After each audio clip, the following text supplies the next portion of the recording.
Welcome to the First Time Facilitator Podcast. Whether you're a first-time facilitator or a seasoned pro, listen in for tips and tricks to make a bigger impact at the next workshop you deliver. And now, your host, Leanne Hughes. Hey everyone, and welcome to the show. I'm your host, Leanne Hughes, and I'm here to help you create unpredictable workshop experiences that predictably work. It's not a Monday. This is a bonus episode coming to you this week. I was interviewed on a live stream by the team from Excite Media in Brisbane, and I thought I would share that interview with you. It only goes for about 18 minutes. What they're doing every morning is really great. They're pivoting to interview business owners. So it's like a mini, they call it the morning kickstart. So you grab a coffee, sit down for 15 minutes at 8 a.m. every day, and they just interview someone in business in Brisbane and ask them their perspectives on business life in what we're currently going through. And I actually posted on LinkedIn last week about showing up on social media and how conflicted I felt. And that's what inspired Andrew to reach out and do this interview with me. And it was really fun. There's something about going live that I feel like it's just being live in a workshop, right? You've just got to be on or know how to respond quickly or know how to take the conversation somewhere else. So I want to share that interview with you on this week's bonus episode. Hope you enjoy it. Reach out if you're feeling the same thing on social media as well, just letting you know that you're not alone. Enjoy the conversation. Hey, good morning, Kicksters. You just got a little hint there on the screen of what we're about to talk about. It's Andrew Pitchford on The Morning Kick, and welcome to our Tuesday morning. We've had a long weekend. I was going to say Monday morning, but we're back into a new week, and we've got some great guests lined up. Today, we're going to be talking to Leanne Hughes. Leanne is a corporate facilitator. She is able to run online courses, in-person courses, and we're probably going to find out a little bit about how she's pivoting at this moment with everything that's happening with COVID. But let's welcome Leanne to the show. Thanks very much for joining us this morning, Leanne. Thank you so much, Andrew. I've got to say, you mentioned that you did have a career in radio, and it shines through in that intro. You're very kind. I'll go back to doing the jingles at some point.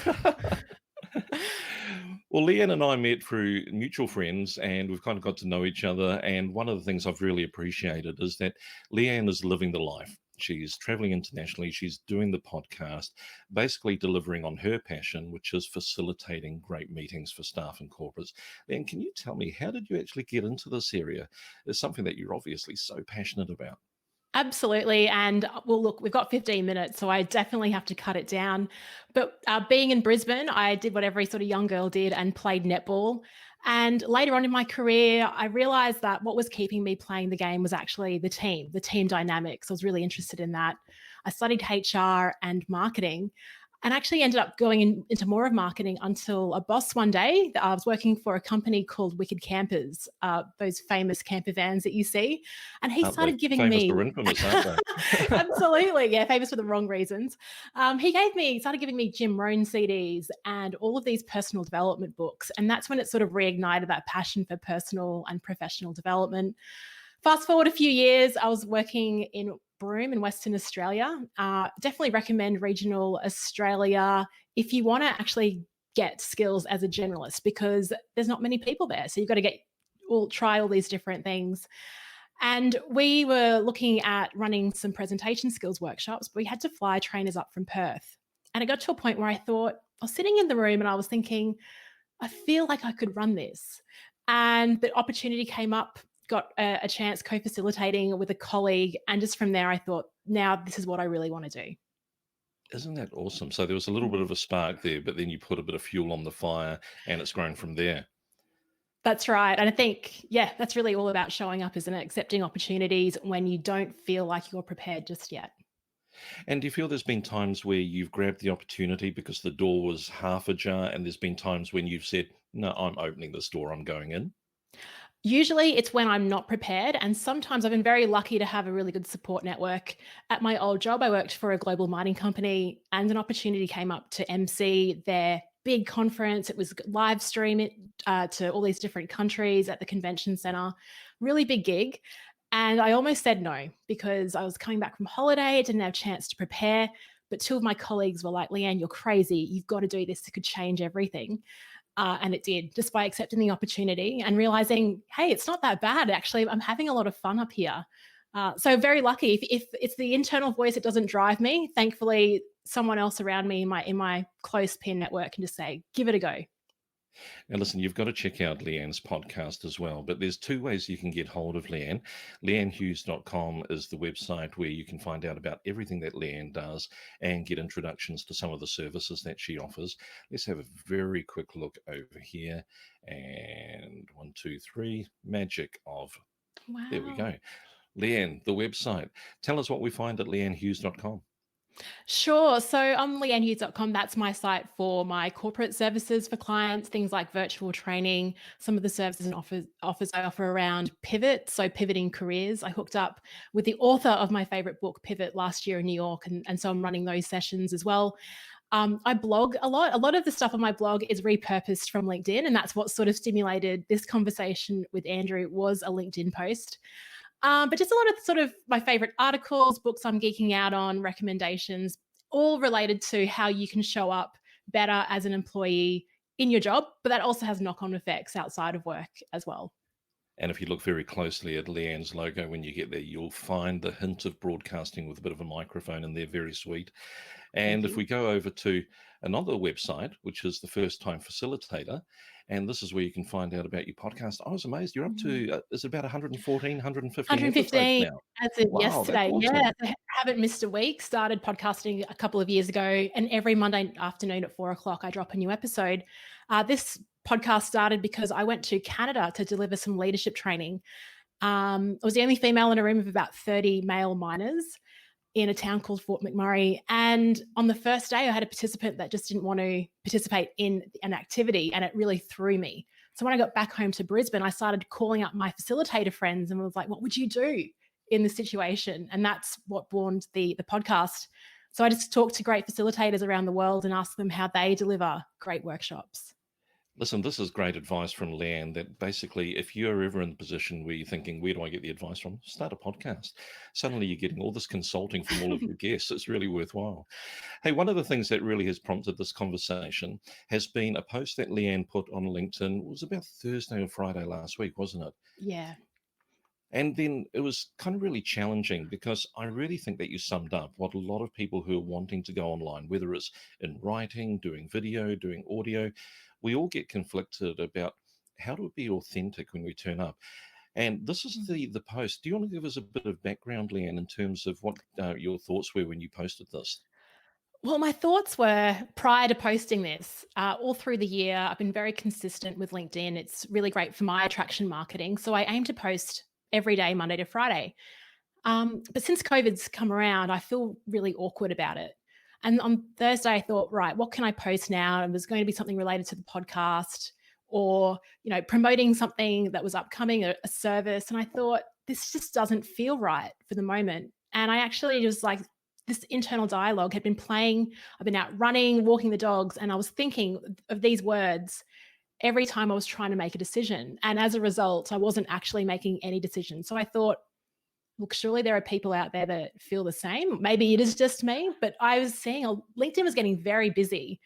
A lot of, I don't know if you've noticed, Andrew, that it seems like, and my friend Dory Clark talks about the messaging cycle. At first it was, how do we all stay productive when we're working from home? Now it's all resilience. And it just seems like waves of content. And I love LinkedIn, but the last couple of weeks, it just became too much. And I decided to sort of switch off a bit. That's what spurred this post. It was just to share what was going on in my brain. Isn't it funny? I think you're right. Right across all the social channels, traffic is up. On Google, search traffic is up. Basically because we've got so much time to actually look at things rather than maybe going for that run or going out to the cafe with friends. But coming back to some of the things that you're talking about here, they're very real. When I look at comments like, if I show up optimistically, it may seem that I don't have empathy. There's real conflict as to what we deliver at the moment on LinkedIn. And we can get into that paralysis of analysis where we actually do nothing.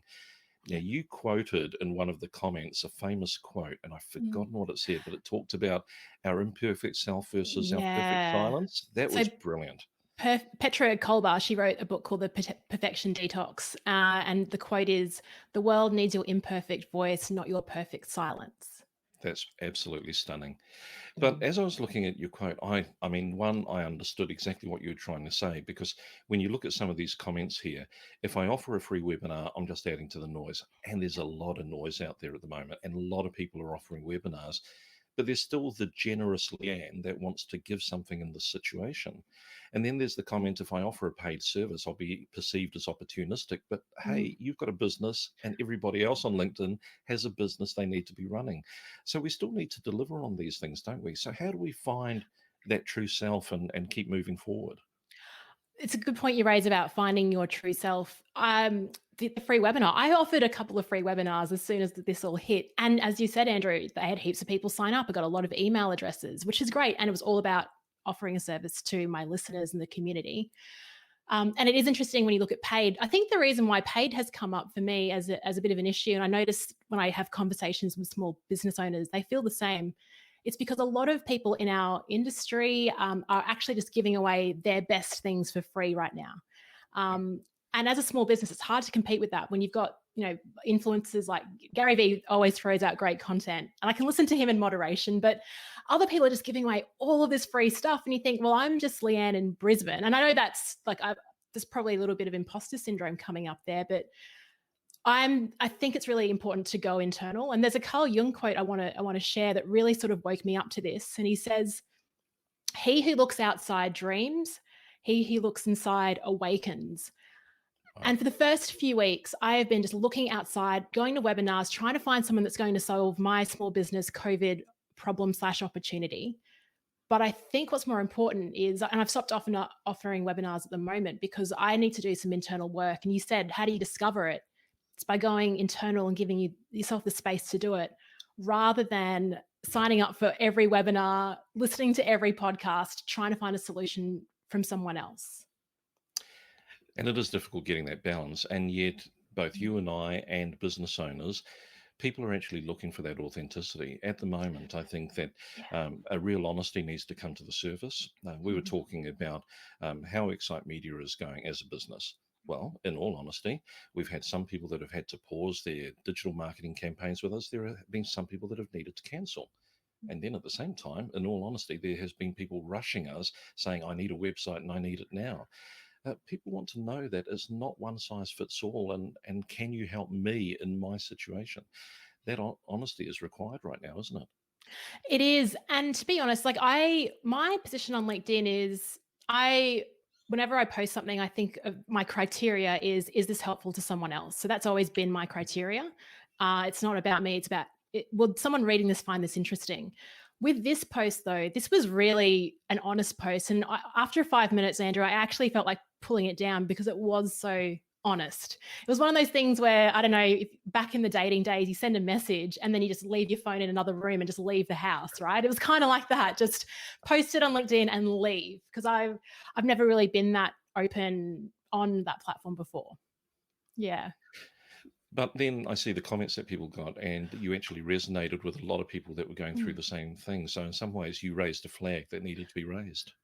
And here we are today talking about it. So this is the thing. It's I had to back myself to post that and keep it up. But exactly, it's opened up the conversation, and I'm so relieved that other people feel this way. The comments were really interesting. There were a couple of parties that also said, "Hey, don't worry about what people think at all." And I think communication is two-way, and I think, especially when I facilitate workshops, you're constantly contextualizing what you're saying so it resonates with your audience. So I feel like there still needs to be some kind of litmus test, like, in your own way, to make sure that you're communicating to the right people.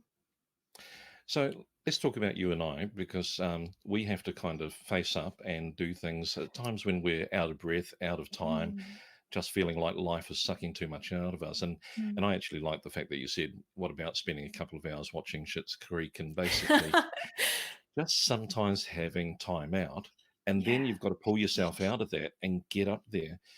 What are some of the things that you use to actually activate yourself? It's not all about coffee, is it?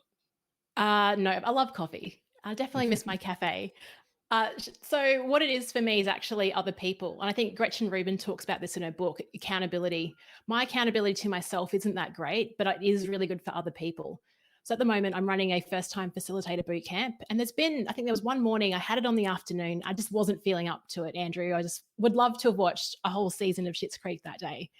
4:00 came along and I was like, got ready, I got on the call. And afterwards, I felt amazing.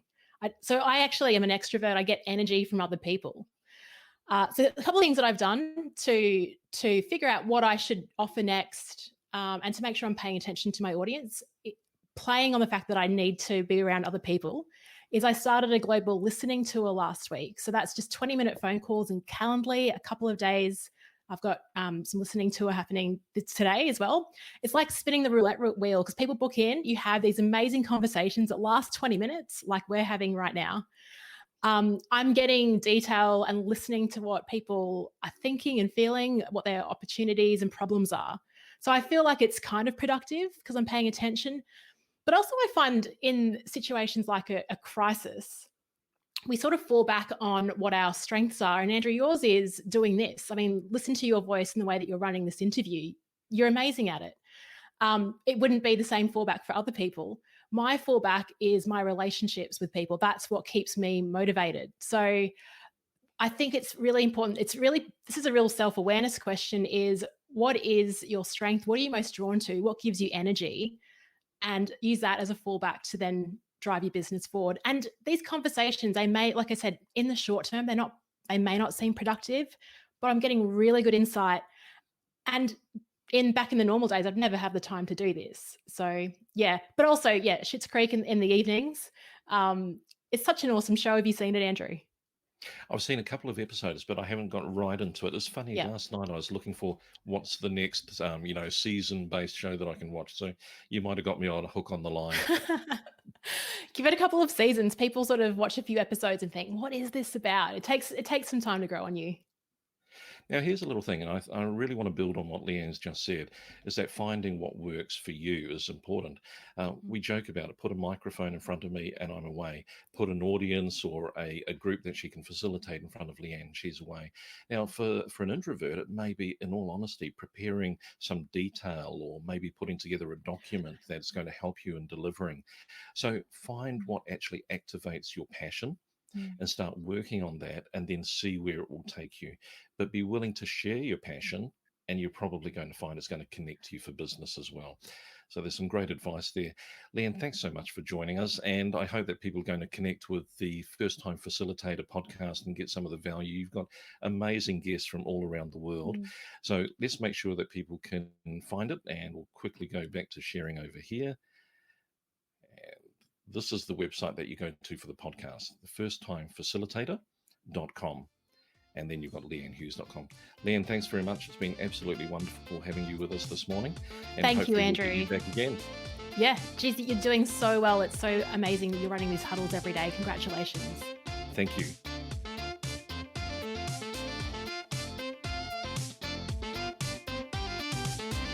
Thanks so much for listening to this week's bonus episode. If you'd like to continue the conversation when the podcast is over, join our community of over 760 facilitators from all over the world on the free group called The Flip Chart on Facebook. See you there. Otherwise, chat to you next week.